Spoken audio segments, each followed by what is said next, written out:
হবিগঞ্জ মাধবপুরের সবথেকে সৌন্দর্যময় জায়গা হলো সুরমা চা বাগান। সুরমা চা বাগানে আসলে আপনি দেখতে পাবেন প্রাকৃতিকের যে সুন্দর দৃশ্যটি রয়েছে সেই দৃশ্য, আর তার সঙ্গে দেখবেন ছোট ছোট কিছু পাহাড়, চা বাগানের পাহাড়। এই সমস্ত জায়গাটি আপনাকে দেখতে হলে নোয়াহাটির থেকে আসতে হবে সাতচরি জাতীয় উদ্যানের রাস্তায়। সাতচরি জাতীয় উদ্যানের অল্প কিছুক্ষণ 1 থেকে 2 কিলোমিটার আগে এতটা সুন্দর চা বাগানের পরিবেশ যা আপনাকে মুগ্ধ করে তুলবে। তাই আমরাও চলে আসলাম আজকে আপনাদের সকলকে এই সুন্দর মনোরম দৃশ্য দেখানোর জন্য।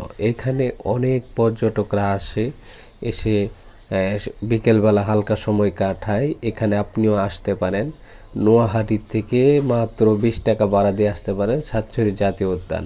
ঘন ঘন পাহাড়, সৌন্দর্যময় রাস্তা, সব কিছু মিলিয়ে আজকের এই জায়গাটি ছিল অসাধারণ। তাই আমরাও চলে আসলাম ভিডিও করার জন্য। হাসান এস টিভি সবসময় প্রাকৃতিক দৃশ্য নিয়ে চমৎকার সুন্দর সুন্দর ভিডিও আপনাদের সকলকে উপহার দিতে যাচ্ছে।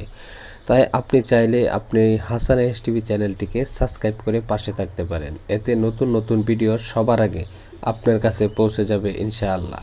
আসেন আমরা সবাই মিলেমিশে একসঙ্গে এগিয়ে যাই হাসান এস টিভিকে ভালোবেসে। হাসান এস টিভি আপনাদের প্রাকৃতিক দৃশ্যের মনের ক্ষুধাগুলো মিটাবে এবং সুন্দর দৃশ্যগুলো আপনাদের সম্মুখে তুলে ধরার চেষ্টা করবে। সাতচরি জাতীয় উদ্যান, এরপরে আমরা দেখাবো শ্রীমঙ্গলের চমৎকার সুন্দর কিছু চা বাগান।